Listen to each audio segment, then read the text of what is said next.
Hello. Today I'm going to talk to you about Mormonism, the plain truth about the Mormons. Now, I'm going to give other facts and doctrines, and I'm going to give you what the Bible says. The first thing I'm going to use is a tract written by James L. Melton called "The Plain Truth About the Mormons." First, I'm going to read a little history about the Mormons. The Mormon movement began with the prophet Joseph Smith Jr. in the year 1820. Joe, as he was known, was born to some rather strange parents in 1805. His mother, Lucy, was involved in occult practices and visions, while his father, Joseph Sr., consumed much time with imaginary treasure digging, including the booty of Captain Kidd. According to Mormon writings, The Pearl of Great Price, Joseph Smith History, chapter 1, verses 1 through 25. On a day in 1820, Joe was praying in the woods when he received a vision from God, the Father, and Jesus. It was revealed to Joe that the church was in apostasy and he was the chosen one to launch a new dispensation. I have no idea where he would come up with something weird like that. Well, you can always see he had weird parents, so you could expect him to be weird too. Being unwilling to drop his current occupation of money digging with his father while using peepstones and divining rods, Joe put his calling on hold for 3 years. Then, according to his own account, Pearl of Great Price, Joseph Smith History, chapter 1, verses 29 through 54, he was paid a bedside visit by the angel Moroni in 1823. Moroni, who professed to be the glorified son of a man named Mormon, who had been dead 1,400 years, loony, told Joe about a book of golden plates, which contained the fullness of the everlasting gospel. The everlasting gospel had been given. The Bible says that his word is forever settled in heaven, and that no prophecy of the Scriptures is any private interpretation. And also he warns that in the Revelation that anybody who adds or takes away will be, the plagues of the Revelation will be added to them. The plagues of this book will be added to them, and if they take away from it, that that he would take away their part and their name out of the book of life.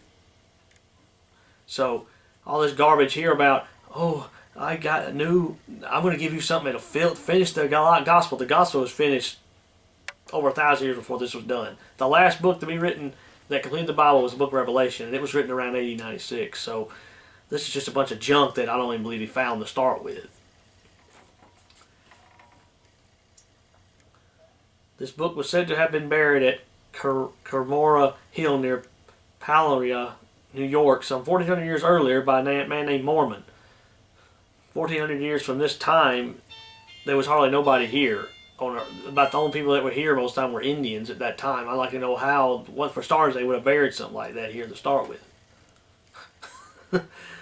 4 years later, in 1827, Joe supposedly dug up the gold plates along with a gigantic pair of spectacles, which he called the Urim and Thummim.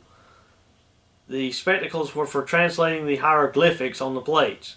With the help of his only legal wife and a friend named Oliver Cowdery, Joe translated the plates and published the Book of Mormon in 1830. Later that same year, Joe, his wife, his brothers, Hiram and Samuel, and Cowdery established the Church of Jesus Christ, which is known today as the Church of Jesus Christ of Latter-day Saints.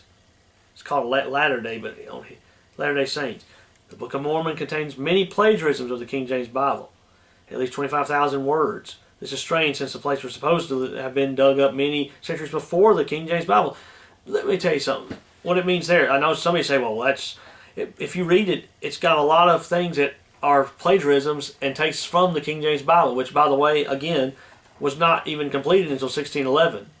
And these are supposed to be dug up 1,400 years before the 1800s, which would put it about, let's see if I can think, 800, that'd be about 400 something AD when they were buried there. Go on now. They were buried sometime around 400 something AD in New York, in what now is New York, but yet it plagiarizes the King James Bible. It takes from the King James Bible. That only makes sense. You know why? Because it never happened. It also contains many errors such as claims of elephants in the Western Hemisphere and advanced metal producing capabilities in America before 400 AD. Before that, man, during that time there wasn't nobody over here but Indians. I don't even believe that Europeans had even found America yet. I don't think they hadn't even found this part of the world yet. This part of the world hadn't even been explored yet. But yet they're talking about advanced metal techniques and producing metal. That doesn't make sense. Here's C. Walter Martin's Kingdom of the Cults for a fine study in the errors of the Mormon Bible.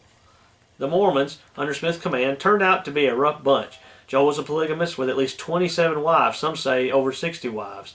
Wow, that sounds... Well, some people like that.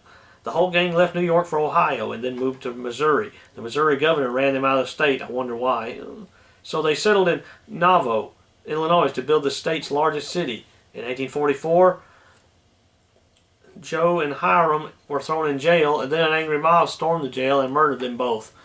Naturally, this martyrdom ensured the perpetual reverence of the great prophet Joseph Smith. The church then split. You notice how all these false churches split? They do split a lot. The Catholic Church itself is split. Around 800 AD itself, the two sides, the Roman side and the Greek side, the Greek Orthodox and the Roman side split. They tried to bring themselves back together, but they never could. They're still split. Many of the churches that we know of today, Congregationalists, Pentecostals, Methodists, Episcopalians, Presbyterian, all Mennonites, all those churches are all offshoots of the Catholic Church. They come from a split, from a disagreement. That's where they come from. All of them. The only one that didn't was Christianity. Its founder was Jesus and the apostles. That was its founder. All these others were founded by men, including this one. The Smith family headed for Independence, Missouri, and started what is now the Recognized Church of Jesus Christ of Latter-day Saints. However, the majority of Smith's followers chose Brigham Young as their new captain. To escape U.S. laws, Young led the Mormons from Nauvoo to Salt Lake City in 1847, which is that's where the majority of Mormons are in Utah, which then belonged to Mexico. For the next 30 years, Young and his saints laid the foundation stones of the Mormon cult.